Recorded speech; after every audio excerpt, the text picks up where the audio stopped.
Good afternoon, my name is Jim Conlan and welcome to the latest edition of our entertainment show where we look at classic TV series throughout the decades that they've left their mark on the entertainment industry. This month's focus is all about Gotham, and we've delighted to speak to several cast members of the show so far, but we're also delighted now to be talking to the lead role who played the iconic character Bruce Wayne, the early lives of Bruce Wayne, and obviously Batman himself, the one and only David Mazouz. David, maybe five seasons of Gotham, probably 6 years shooting it. Does it almost feel sort of strange now that it's all over? It was such a big part of your life.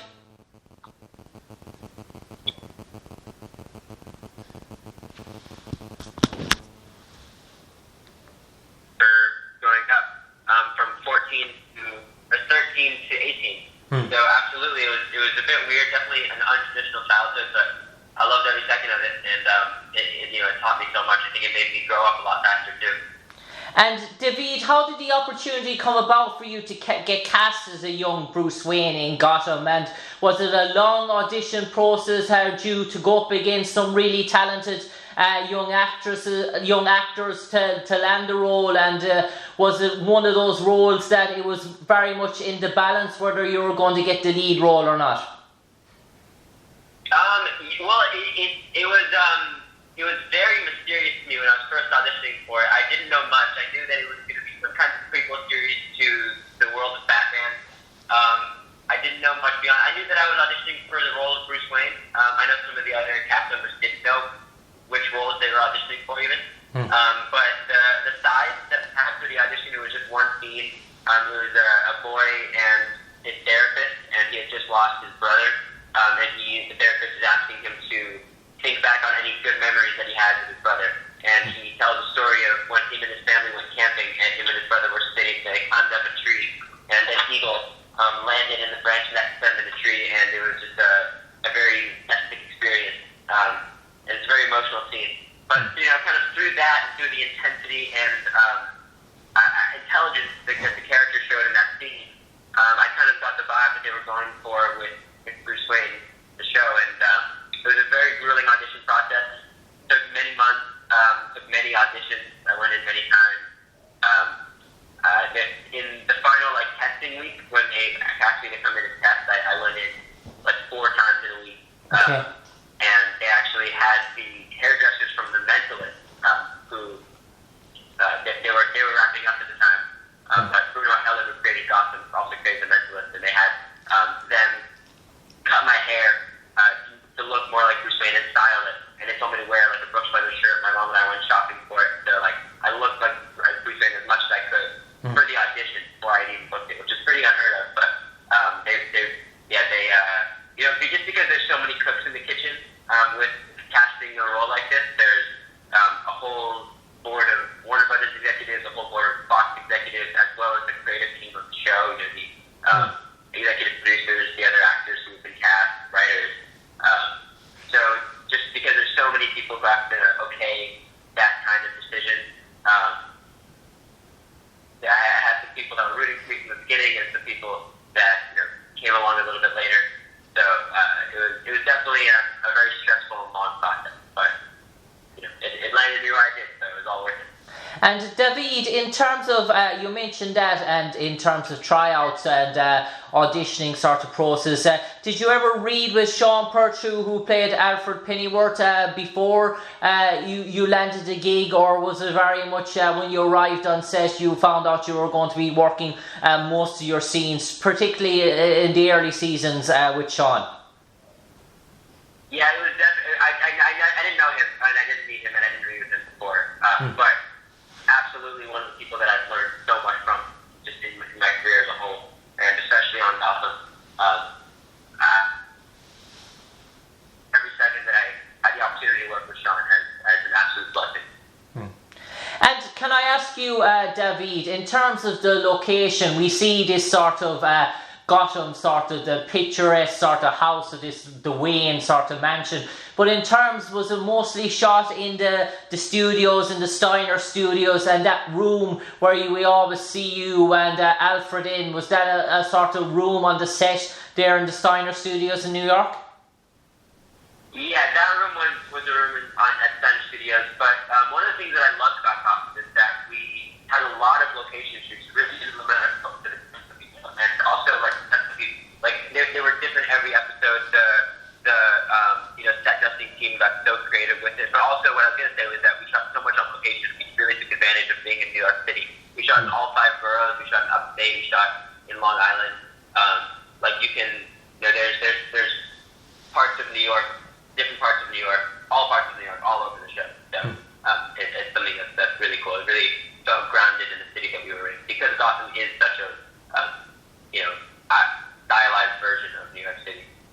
And I suppose, David, in terms of your early character, in terms of seasons 1 and season 2, it was sort of looking at the child of Bruce Wayne, say, at 10, 11-year-olds trying to adjust. But in season 3, then, we very much came on to the sort of teenage sort of Bruce Wayne, I suppose, a rebel without a cause, in terms of trying to find himself and find his identity. And then obviously you had the romantic relationships where his character had with Selena Kyle, Cameron Bacodvia, and then also the daughter, the niece of Theo Gallivan, played by Natalie Linz. So there was almost like a 3 sort of step process with Bruce Wayne within Gotham. Season 1 and season 2 was the child sort of version. Season 3 then maybe onto season 4 was sort of the sort of teenage rebel sort of relationship type,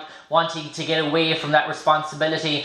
And then maybe the 4 and 5 at the end was the owning up to the responsibility and owning up to that sort of what he was born for, in terms of being Gotham's saviour. Yeah, absolutely. I really like that assessment of it. I never really thought about it in those clear 3 steps before, but yeah, I really like that. I think at the beginning the show starts with his world being absolutely shaken in the very first scene. His parents are killed right in front of him. So season 1 is just really a boy trying to deal with that. He gets obsessive about trying to undercover Gotham's mob bosses and underground crime organizations. And then season 2, you kind of get to see him get duped by Gallivan and put his trust in this guy, and just only having it be betrayed. And then like you said, season 3 kind of just gets season 4 especially kind of just embraces his party life, trying to drink away his pains, trying to just have fun, and not own up to any of it. And then he kind of makes towards the end of season 4, and then going into season 5, he realizes what his potential is, and he doesn't want to throw that away. And he figures out he really matures, figures out who he needs to be as an adult, and he doesn't shy away from that, and goes full force in it. Of course, that leads to becoming the Cape Crusader that we know. And David, in terms of that responsibility, obviously it's a big show, it's a cable network show, it's on Fox, it's been shown all over the world in terms of season. In terms of yourself and Cameron Bacodvia, who played Selena Kyle, and then obviously Claire Flood, who played the role of Ivy Pepper, sort of such. You were all sort of growing up on sort of screen. In terms of your own personal life, in terms of your responsibility, in terms of tabloids, did you have to really watch your own sort of lives outside it, in terms of scrutiny, in terms of publicity, anything that might sort of cast Gotham in a bad sort of light in terms of that? So was it very much a case that you'd be very observant of all the paparazzi and all that when you were in Gotham? I never really felt it while I was in Gotham, to be honest. Like, when I wasn't working, when I wasn't acting on it, I had a very normal life. I still went to high school in Los Angeles, growing up, like, going to school with all of the people that I'd grown up with. I never really felt like any kind of celebrity publicity. I never felt like I had to watch out for paparazzi. I never felt like I was, at the risk of giving the show bad press. Those were honestly things that I've never even crossed my mind about the show. And David, in terms of, we know Gotham 100 episodes, you were there from the very first episode, but there seemed to be a safety net with Gotham that the sort of first 4 seasons you almost felt that it was always sort of coming back, but there was a bit of doubt over that sort of 5th season, that sort of final season, and when you found out that it was going to be the last season, it almost felt like they were trying to close every sort of angle that they had opened up throughout the sort of 4 seasons. So, in one sense, did you feel maybe that last season was a bit rushed?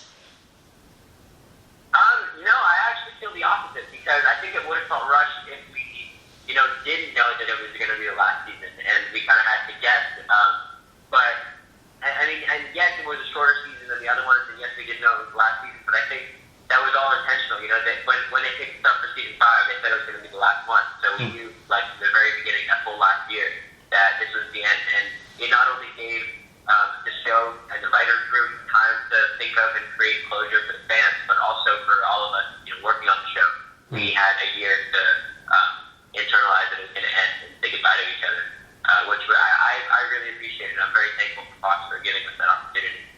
And David, in terms of the working week on set of Gotham, what was it like in terms of from the time you walked in terms of the table read when you sat around in terms of all the cast, in terms of Monday with the sort of scripts for each episode, to the actual final shoot where you sort of wrapped up that episode? Were you talking an 8 days for one episode, or did it vary on the episode and the guest stars that were coming in for that episode? Sorry, just the question is, how did I feel like working with other actors? No. What was the working week like, David, on Gotham in terms of filming one episode? What was the week entail? Right. So personally, like for what I had to do, vastly depended on the episode. There were some episodes where I was in almost every scene, so that meant I was working, almost every day. Each episode took us about 2 weeks to film. 2 weeks, wow. It was always between 8 and 11.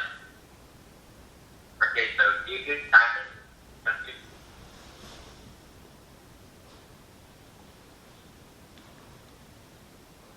Utterly only one scene, and that was like the one scene with me sleeping on the couch, and I'd come in at 8 a.m. to do that, getting hair and makeup just so like I was sleeping on the couch scene. But yeah, that's for me personally. That's dependent on the episode. Like you mentioned, we had to read every episode, which is really nice because for a show where there's and so many that don't really.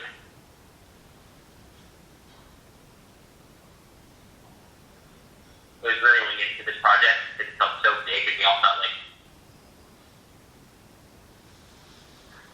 it was the cast check in because see what it was.